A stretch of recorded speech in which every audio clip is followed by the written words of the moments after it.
Hi everyone, this is Bob Bickel and welcome to my art channel. And this will be another in the series of wall painting and stuff.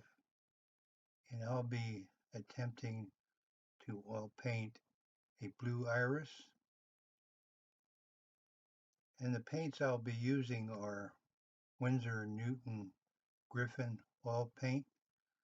These are good oil paints in that they more or less dry overnight, and that's very helpful. And the medium I'll be using is M. Graham's walnut alkyd oils. Um, I use this to thin out my oil paints so they go down a lot easier. And the brushes I'll be using are Silverwhite acrylic brushes manufactured by Silver. And I'll be cleaning these brushes periodically with baby oil, and I make sure that I get the most of that baby oil out of the brush before I continue painting. Most of my paint that I have on the brush, when I want to change to another color, I'll wipe off on a clean towel. These brushes are acrylic. I don't use all brushes because they're too stout in their bristles.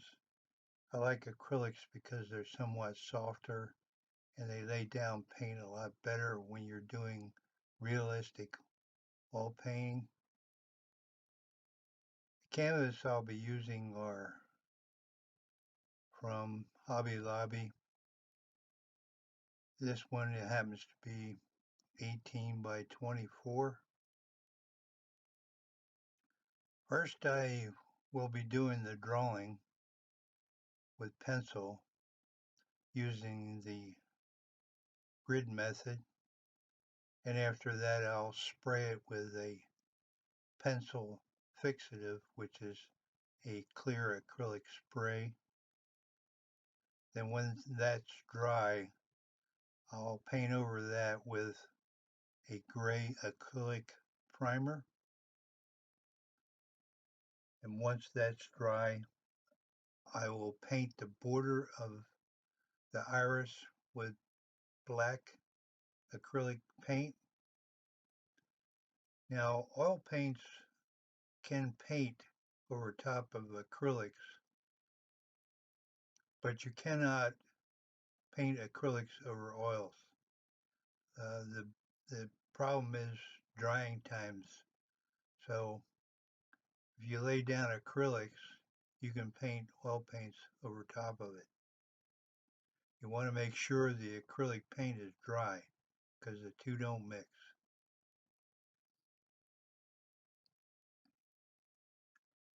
The flower I'm painting is a real challenge because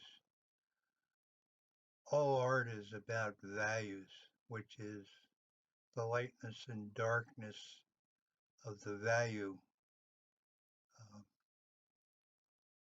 it's a real challenge to do flowers because you get so many value shifts.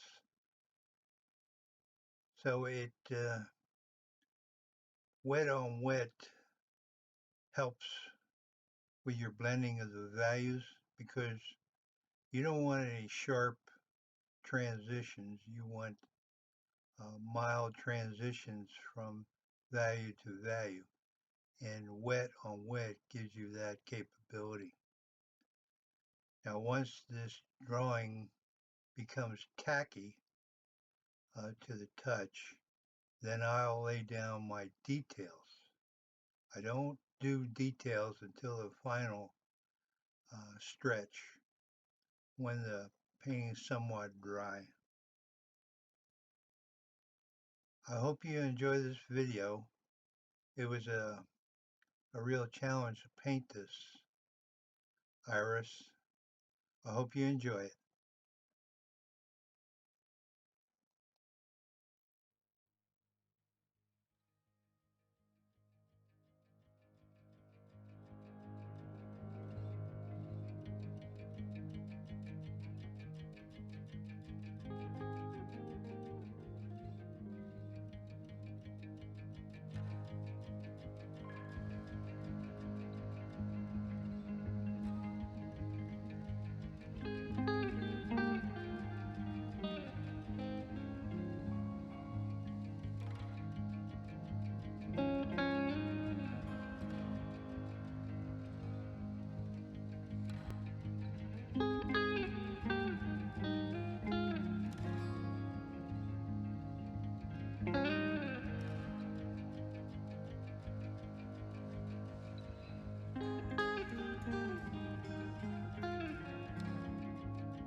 Well, friends, we're at the end of this video.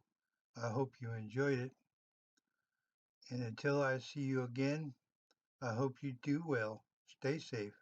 Bye now.